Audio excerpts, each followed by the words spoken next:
окуй турган болсо дейт, ага умра кылды деген сооп берилет дейт. Бир жалгыз мечит, ушул мечит ким 2 рекет намаз окупайса ага умра кылды деген сооп берилет экен, бир туугандар. Көрдүңүздөрбү? Мына ушул мечитке биз келип, иншалла, пайгамбар саллаллаху алейхи вассаламдын алгачкы мечитине келип, биз да азыр умра кыла элекпиз азыр.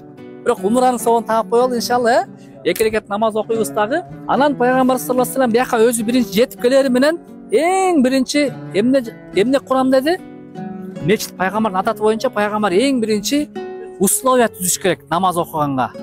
Ошон үчүн биз да жумушка киргенде эң биринчи намазканасын карап, намаз окуй турган жерин карап, иш баштай турган болсо каякта намаз окуйбуз деп ошо условия түзүш керек. Бул да пайгамбар саллаллаху алейхи вассаламдын сүннөтү. Анан пайгамбар бияка мечит курабыз деди. Мечит курабыз деп пайгамбар саллаллаху алейхи вассалам ушул жергиликтүү жер менен ушул жакта уруулар менен кошо мечит куруп башташты. Айтат пайгамбарыбыз өзү колу менен чуркаган койгон дейт да. Казуу иштерин жүргүзүп, жанагындай ылайдан кирпичтерди коюп пайгамбар саллаллаху алейхи вассалам өзү дагы коюшту дейт. Ошондо сахабалар келип, Аллахтын элчиси келиңиз деп колунан күрөктү ала калышат деп, тигине ала калышат. Жок дейт. Бербейт пайгамбарыбыз өзү ушул мечитти курганга, пайдаланып курганга пайгамбар саллаллаху алейхи вассалам өзү баштаган дейт да.